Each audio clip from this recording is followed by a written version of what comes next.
پورا دین ہے جس کے اندر نماز بھی آتی ہے، روزہ بھی آتا ہے، معاملات بھی آتے ہیں، زکوٰۃ بھی آتا ہے، ہمسایوں کے حق بھی آتے ہیں، گلی کی صفائی بھی آتی ہے۔ تمہارے گھر سے اٹھنے والی شور کی آوازوں سے ہمسایہ تنگ ہے تو پھر بھی تم دین نہیں سمجھے۔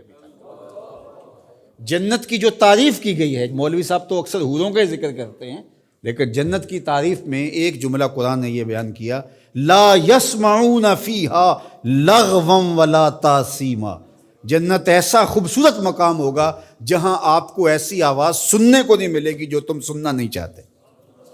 یہ ہے جنت، جو تمہاری طبیعت پہ شاک ہو، تمہارے کانوں پہ بوجھ ہو، تمہاری سماعتوں کے اوپر گراں گزرے، تو جنت میں تمہیں وہ بھی سننے کے لیے نہیں ملے گی۔ تو میں اپنے مبلغین سے، خطباء سے کہتا ہوں کہ فل ساؤنڈ کیا ہوا ہو اور ایکو بھی اس کی فل کی ہوئی ہو اور چھوٹا سا کمرہ ہو اور آپ آگے منہ رکھ کے زور زور سے بول رہے ہیں اور لوگوں کے دل ڈول رہے ہیں اور آپ سمجھتے ہیں یہ تبلیغ کر رہے ہیں۔ یہ تبلیغ نہیں، یہ بدتمیزی کر رہے ہیں آپ۔ اللہ نے قرآن میں بولنے کا بھی سلیقہ سکھایا ہے، کہا کہ تمہاری آواز بہت بلند نہیں ہونی چاہیے، بدترین آواز فرمایا گدھے کی آواز ہے، وہ چیختا ہے، چلاتا ہے۔ تو کبھی ضرورت کے تحت آپ بلند بولیں تو وہ امر آخر ہے۔ آپ نے دور تک لوگ ہیں اور آواز دینی ہے، یا جنگوں کے اندر رجز پڑے جاتے تھے، وہ ایک الگ بات ہے، لیکن عمومی طور آپ جب لوگوں سے ہم کلام ہو رہے ہوں تو آپ کی آواز لوگوں کے کانوں پہ شاک نہ گزرے، اذیت نہ گزرے۔ بعض اوقات خطیب حضرات جب چپ ہوتے ہیں تو ایسے جیسے سکون مل رہا ہوتا ہے، اور جب بول رہے ہوتے ہیں جس طرح قیامت توڑ رہے ہیں۔ تو یہ کیا ہے؟ جنت کی یہ تعریف ہے، لا یسمعون فیہا لغوا، اس میں لغو بات سننے کو نہیں ملے گی۔ تو یار پوری زندگی کو، پوری دنیا کو جنت نہیں بنا سکتے، مسجد کوئی بنا دو جو ہے ہی جنت، جنت کا ٹکڑا ہے، ریاض الجنہ اس کو کہا گیا ہے۔ تو دین ایک مکمل اور پورے پیکج کا نام ہے۔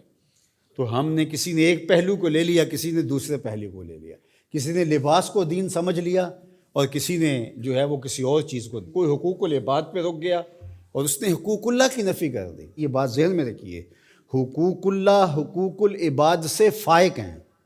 یہ عمومی طور پہ کہا جاتا ہے حقوق اللہ کی خیر ہے، حقوق العباد کا خیال رکھو۔ تو یہ بات ذہن میں رکھیے کہ جو حقوق اللہ ہیں وہ فائق ہیں حقوق العباد سے۔ بندے کے حق اللہ کے حق کے برابر کیسے ہو سکتے ہیں؟ لیکن جو زور دیا گیا ہے وہ اس لیے دیا گیا ہے کہ اللہ تو کریم ہے، معاف کر دے گا، تو بندہ معاف نہیں کرے گا، اس لیے کہا کہ ذرا اس سے یہی معاف کروا لو، یہ معاف کرے گا تو کام بنے گا، اور وہ ہے، وہ تو کریم ہے تو وہ معاف کر دے گا۔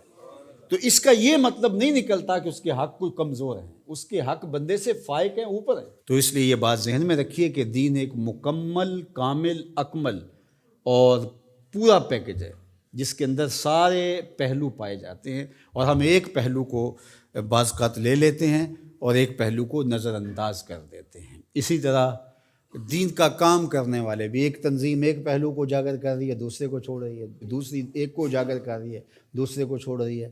تو ایسا نہیں ہے۔ ہاں، کسی بندے کی مہارت کسی ایک شعبے میں ہو تو ظاہر ہے وہ شعبے کے اندر کام کرے تو وہ ایک الگ بات ہے، لیکن وہ باقیوں کی نفی کر رہا ہے اور جو وہ کر رہا ہے اس کو کہتا ہے کہ اس کے علاوہ دین ہی نہیں ہے، تو وہ دین کو سمجھا ہی نہیں ہے۔ تو دین جو ہے وہ پورے نظام کا نام ہے۔